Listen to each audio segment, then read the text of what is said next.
Welcome to Case Unsolved. Each week I'll be opening the files on 2 murders committed here in the Northwest. Murders which, despite dedicated efforts of teams of detectives, have always remained unsolved. Watch closely, because what you're about to see may jog a distant memory, and any new information you can offer may help police to finally capture the killer. We begin with the murder of 2 elderly sisters in Lancashire.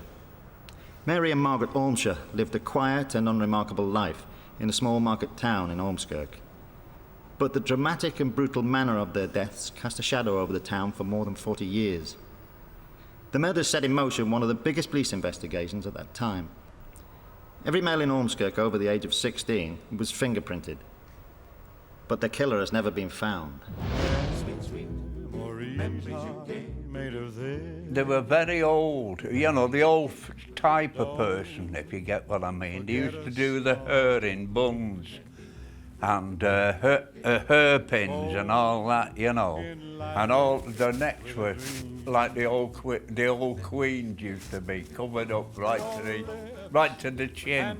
You know, that's how they were, really old-fashioned.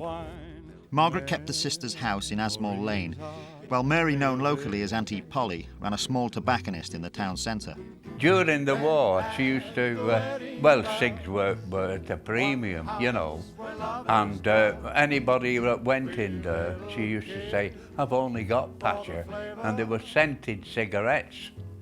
These scented, like a Turkish variety, and that's why she got the name Polly Patcher. I feel like I've always known Polly Ormisher, as I worked a couple of doors away from her shop in Ormskirk. Of course, when fruit and veg, which was on the ration in those days, when the fruit came in, I'd take bananas up to Auntie Polly, and she would give me cigarettes. I think they were held in very high esteem. They were pleasant to people. They always answered nicely if you asked them anything. And they were well-known people in Ormskirk. When you saw them, everyone knew who they were. Very, very shy people. The only thing they ever did talk about really was their dog. Their life seemed to revolve around the little dog.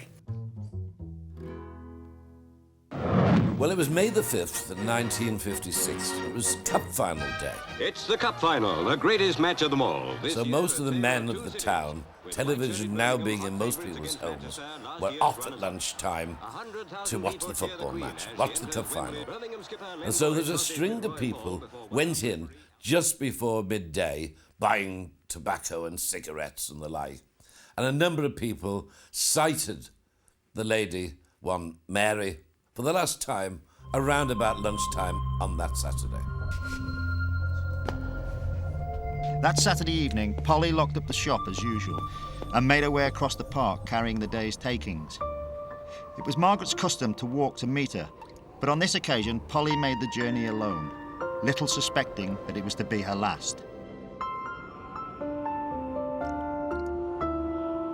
On the Sunday morning, the lady that lived in the apartment at the back of the shop went round to the front, knocked at the shop for the purpose, as she always did, of making Mary a cup of tea.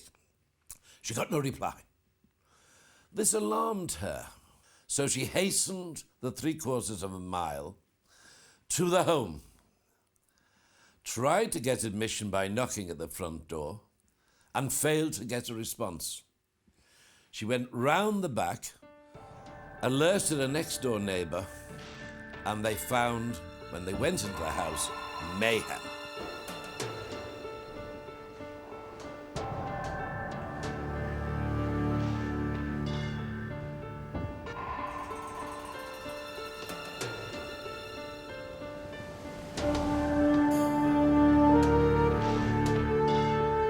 And they're lying by the fireplace with the 2 old ladies savagely beaten to death. Things have been ripped apart, Obviously, people desperately searching. The grandfather clock, which stood proudly in the room, the front of it had been opened, and it was empty. And that's where the sisters kept their money.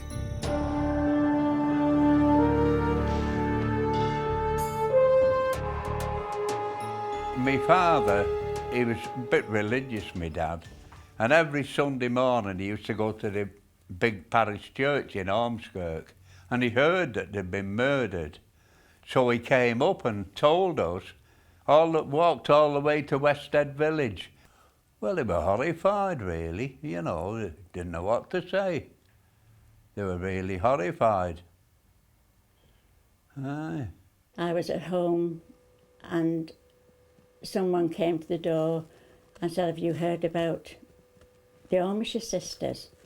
And I said, what do you mean? They said they've been found murdered. Well, I couldn't take it in.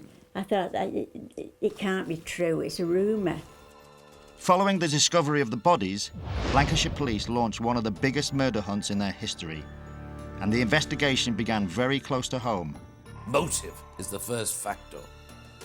Well, family often have motives, sadly, and so they combed the family. And they also were very suspicious of the possibility of the family because money had been hidden in the house, and whoever took it knew the money was there. And one cousin in particular came under suspicion. Norman Light. Now, he worked down at Newmarket with the racehorses, and when he came to Ormskirk, he used to stay there with the two sisters, and when the police found out, they went looking for him, and but nothing came of it, and I knew the chap personally, Norman Light, and he was a very mild person, you know, he wouldn't have done anything like that. When the family proved beyond suspicion, officers turned to a brand new method of detection. Every man in the town had to give his fingerprints because they'd found a strange fingerprint of somebody's left hand, 2 fingers of the left hand. So everybody in Ormskirk had to give a fingerprint, the 2 fingers, middle fingers of the left hand. There is no question in my mind the police did everything they reasonably could do to try and ascertain who was guilty of this foul murders.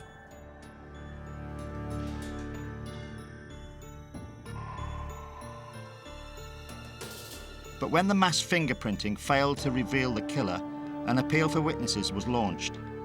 And one 11-year-old boy, a neighbour, claimed to have seen a man with a bike loitering suspiciously close to the sisters' home on several evenings before the murders. I looked at that and I find it not convincing. I mean, if we were to walk out now from this building, we'll see somebody on a bike. We won't particularly note it, but if there's a murder taking place here today, remember seeing somebody on a bike. For a long time, the police believed that the murders took place around about 10:30 to 11:30 at night.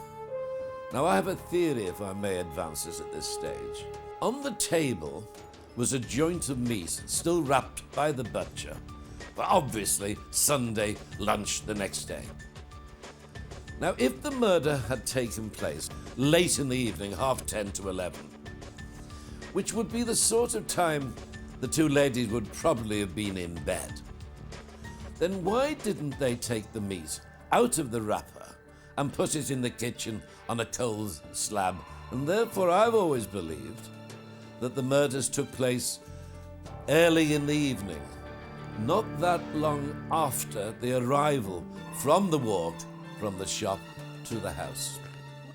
So perhaps with all other avenues discounted, detectives should have looked more closely at Polly's business dealings. She was a money lender and a bit of a pawnbroker as well, because there was jewellery. They said there was jewellery found in the house that belonged to people up and down the town. People went to borrow money off Polly, and she'd refuse them, and somebody had heard Ray's voices. And then I was told that someone had taken jewellery in the shop, asking her to lend money on it or buy it, and she refused. I suspect these two ladies were pillars of the local community. They went to the local parish church, very respected family.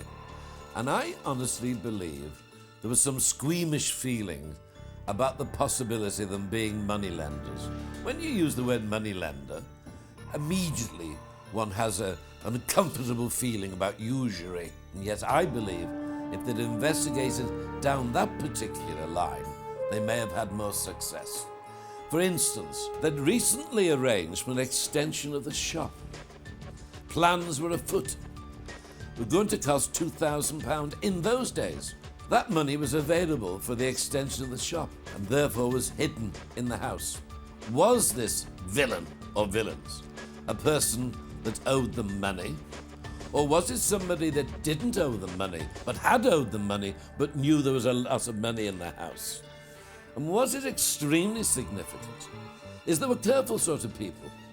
So if they had people still owing money to them, debtors, they would have a book with all the names and the amounts of interest.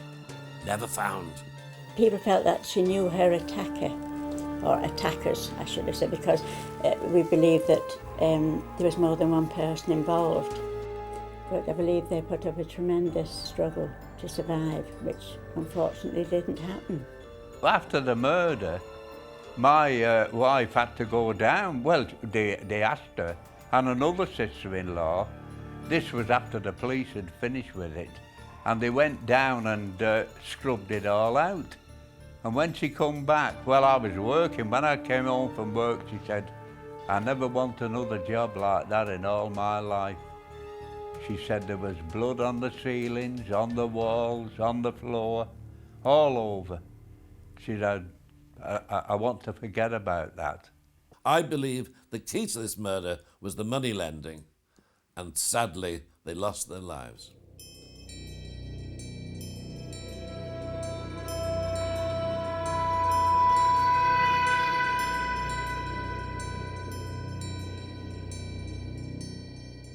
"40 years on, it seems likely the mystery of who killed Polly and Margaret may never be solved, unless you know better.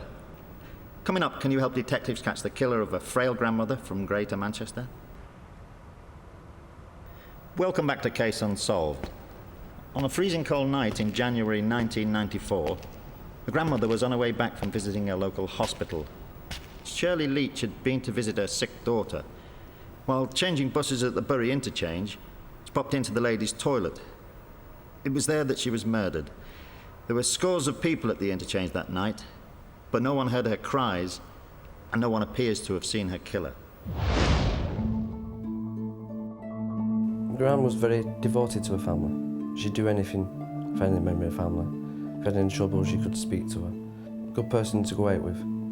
Could have a laugh. Her mother, she was a very happy person, and she was a very caring person.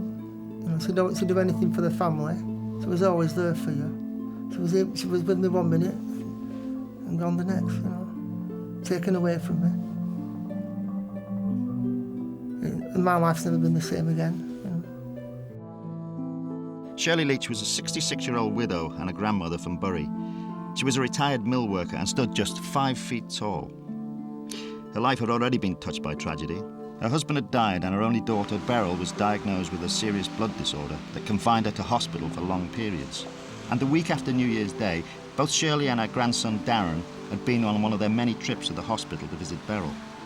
It was the coldest night of the year. I went to see Mum in Fairfield. And then on the way back, went for a drink to warm up because it was so cold. Catching this bus then?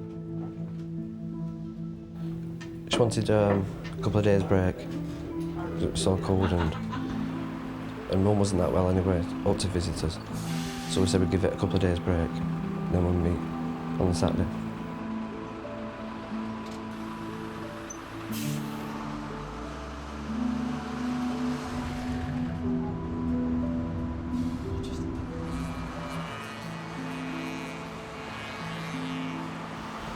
Then I got off 3 stops down, and then Gran carried on to Bury to get the next bus.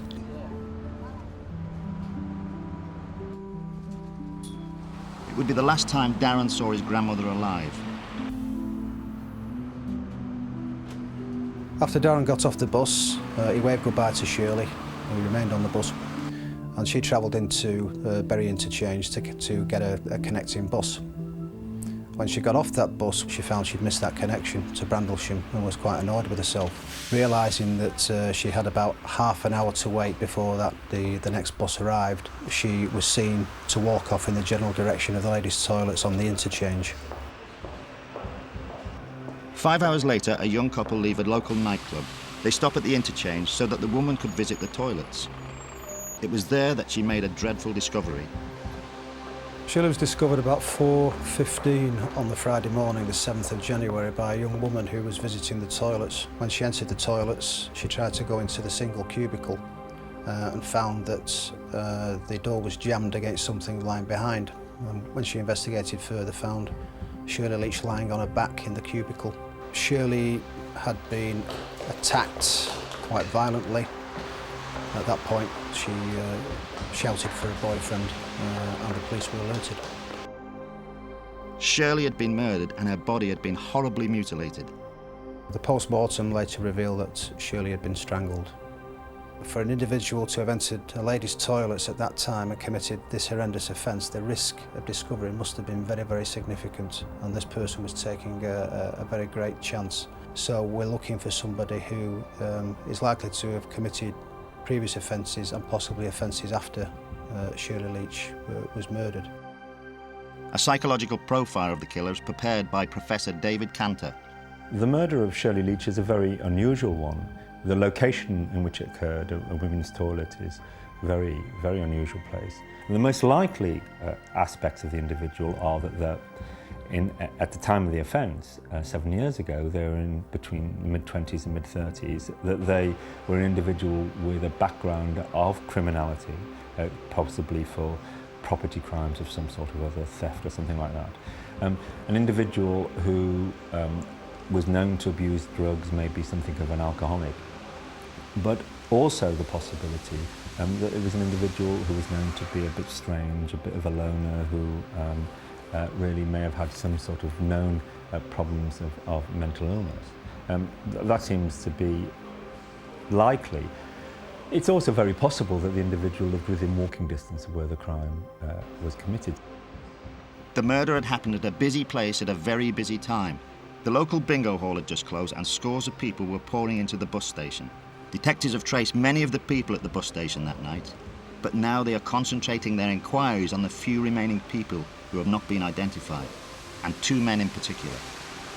The initial focus was in trying to identify who'd been in that area around the time that Shirley had arrived at the interchange. After some weeks, we managed to trace as many people who had come forward or we thought had been in that area at the relevant time, but we were unable to trace 2 people who witnesses had described acting in furtive or suspicious circumstances. One of those descriptions is of a middle-aged man, we believe, with a flat cap, who was seen at the relevant time around about 9:30 outside the ladies' toilets, waiting around for something or someone. Gary O'Neill was on his way home from work that evening. I was walking through the bus station towards the toilets. As I got near the toilets, I saw this man standing outside. He had a flat cap on. He had a stony grey jacket with a green bag over his shoulder. He was about late 40s, early 50s. As I got towards him, he turned and faced the bus shelter itself. I just walked through then and carried on home. Sisters Margaret and Joan were also at the interchange. They spent the evening at the nearby bingo hall. Me and Joan missed the buzz. We're waiting up the next one when I'm looking towards the ladies' toilets and I saw a man enter the entrance. And I said to Joan, "Oh, what's he doing going in the ladies' toilets?" Another individual who again similarly described as acting in suspicious circumstances, which we had an EFIT made of, was of a male, possibly in his early to mid-20s, about 5'8" to 5'10", who was wearing casual clothing but with a navy blue bob hat, as described by the witness, who again was never traced. Since Shirley's murder, her daughter Beryl has died. Her son Gary and grandson Darren are left to pick up the pieces. I've ended up on going through depression and everything. Can't really cope without my mother, really. I'm just hoping one day, justice will prevail, 12 months after my grand's brother died, a couple of months after that, I was diagnosed with cancer. And 2 months after that, my mum was diagnosed with cancer. Fortunately, I caught mine in time. Unfortunately for Mum, she suffered for years and lost the battle 2 years ago with the cancer. All the family, what's left, has been on antidepressants since, and I think we'll be for a long time to come. And for detectives, catching Shirley's killer is still a top priority. Clearly, we are still pursuing other lines of inquiry in relation to the forensic evidence, because significantly it's very strong. It tells us that the offender was a male person. The evidence is quite compelling and very powerful, and if we trace that individual, we will have our person, we'll have our man. The murder of Shirley Leach was a horrific crime, and detectives fear that her killer is very dangerous and may strike again. Any person out there who has any knowledge of the events surrounding Shirley Leach's death from 7.5 years ago, who hasn't already been in touch with the police, please contact us. You could have the information, potentially, that could solve this crime.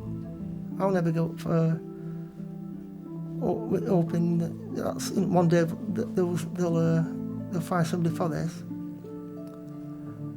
It's the one thing that's keeping me going, I miss going up there for the weekends and the day trips. The company, the conversations, miss everything really. I think someone might have saw something that night, and it might only be a small thing, but it might help the police. And how small it could be, just inform the police, and let's try and get this killer.